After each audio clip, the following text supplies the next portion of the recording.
দীর্ঘ কয়েক বছরের রক্তক্ষয়ী সংঘাতের অবসান ঘটিয়ে বন্ধ হচ্ছে রাশিয়া ইউক্রেন যুদ্ধ।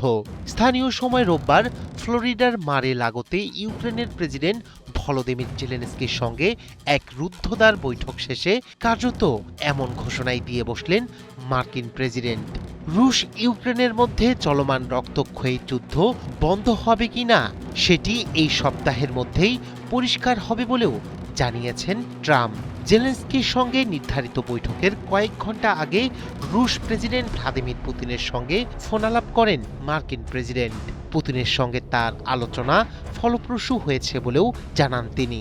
এদিকে পুতিন জানিয়েছেন ইউক্রেন যদি শান্তি না চায় সেক্ষেত্রে বল প্রয়োগের মাধ্যমে লক্ষ্য অর্জন করবে মস্কো। রাশিয়া ইউক্রেন যুদ্ধ থামবে কিনা তা আগামী কয়েক সপ্তাহের মধ্যেই স্পষ্ট হয়ে যাবে বলে মন্তব্য করেছেন মার্কিন প্রেসিডেন্ট ডোনাল্ড ট্রাম্প। যুদ্ধ বন্ধে একটি শান্তি চুক্তির সম্ভাবনা নিয়ে আশাবাদ ব্যক্ত করার পাশাপাশি ইউরোপীয় নেতাদের সঙ্গে ওয়াশিংটনে বৈঠকের ইঙ্গিত দিয়েছেন তিনি।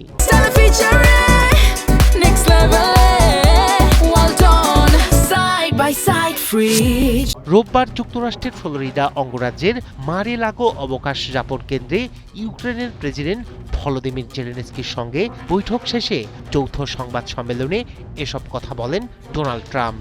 তবে পরিস্থিতি জটিল হলে তা আরও দীর্ঘ সময় নিতে পারে। ট্রাম্প জানান যুদ্ধ বন্ধে একটি চুক্তির খুব কাছাকাছি অবস্থানে রয়েছে কিয়েভ ও ওয়াশিংটন। তাঁর মতে এই চুক্তি কার্যকর হলে প্রতি মাসে হাজার হাজার মানুষের জীবন রক্ষা পেতে পারে। এছাড়া যুদ্ধ বন্ধে প্রস্তাবিত নতুন শান্তি পরিকল্পনাকে এগিয়ে নিতে ইউক্রেনের পার্লামেন্টে ভাষণ দেওয়ারও আগ্রহ প্রকাশ করেন ট্রাম্প। ট্রাম্প প্রস্তাবিত শান্তি পরিকল্পনাতেও দনবাস অঞ্চল পুরোপুরি রাশিয়ার হাতে ছেড়ে দেওয়ার কথা উল্লেখ রয়েছে। তবে এ বিষয়ে ইউক্রেনের অবস্থান স্পষ্টভাবে ভিন্ন। যৌথ সংবাদ সম্মেলনে ট্রাম্প ও জেলেনস্কি দুজনই স্বীকার করেন দনবাস অঞ্চলের ভবিষ্যৎ এখনও পুরোপুরি নির্ধারিত হয়নি।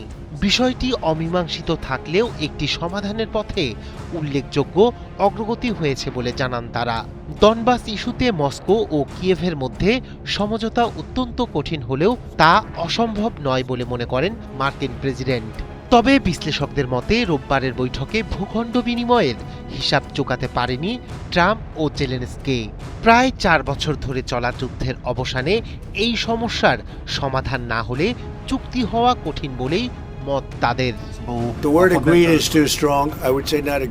তবে ইউক্রেন যদি শান্তির পথে না আসে এবং সংঘাত শান্তিপূর্ণভাবে সমাধানে আগ্রহ না দেখায় তবে শক্তি প্রয়োগের মাধ্যমেই নিজের সব লক্ষ্য অর্জন করবে রাশিয়া, এমন হুঁশিয়ারি দিয়েছেন রুশ প্রেসিডেন্ট ভ্লাদিমির পুতিন।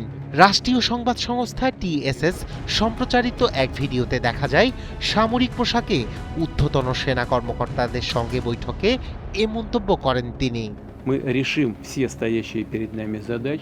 রায়হান কবির শুভ্র, ৭১।